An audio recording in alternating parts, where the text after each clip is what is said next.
Ashwin sir, உங்களுக்கு ஒரு கேள்வி. அந்த டயலாக் வர்றப்போ உங்க மனநிலை எப்படி இருந்தது? ஜாலியாக தான் சார் இருந்தது. நீங்க அண்ணன் கேட்கும்போது அசால்ட்டா சொல்லிட்டீங்க ஜாலியான்னு. பட் ஆனா அந்த டயலாக் உங்களுக்கு எவ்வளவு அளவுக்கு ஆழமா உங்களை காலி பண்ணுச்சுன்னு உங்களுக்கு தெரியும், குத்திச்சுன்னு தெரியும். பட் அந்த டயலாக்கே ஃபர்ஸ்ட் நீங்க அவர் ஃபோன் பண்ணும்போது ஹாட்ஸ்பாட்டா அது அப்படி இருந்தது அப்படின்னு சொன்னீங்க. பட் உங்களை நடிக்க வைக்கும்போது இந்த டயலாக் தான்டா அமர் சொல்ல போறான் அப்படின்னும் போது என்ன தோணுச்சுன்னு தான் கேட்குறோம்.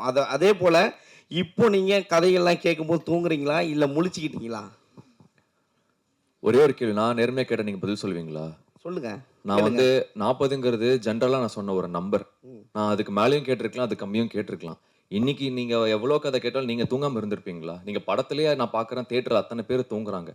நாங்க யாரையும் புண்படுத்துறதுக்காக யாரும் நான் பேசினது கிடையாது. நான் தெளிவாவும் நான் அதுக்கான ஒரு ஒரு வீடியோ நான் குடுத்துட்டேன்.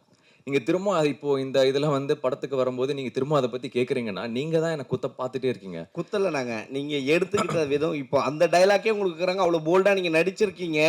அது இப்போ நீங்க முழிச்சுக்கிட்டீங்களா? இப்போ நடிக்கிறதுக்கான முன்னேற்றம் வந்துட்டு இருக்கீங்களான்னு தான் சார், நான் கேட்கிறோம். உண்மையே நான் வந்து நான் ஒரு ப்ராப்பர் ஆக்டர் நான் சொல்ல மாட்டேன். நான் கத்துக்கிட்டு தான் இருக்கேன். இன்னைக்கு நான் விக்னேஷ் கார்த்திக் கிட்ட அவர்கிட்டயும் நான் நிறைய கத்துக்கிட்டேன். நான் வொர்க் பண்ற ஒவ்வொரு டைரக்டர் கிட்டயும் நான் கத்துக்கிட்டு தான் இருக்கேன். அது ஒரு endless process. Okay, I am cool. Trying to be a better actor.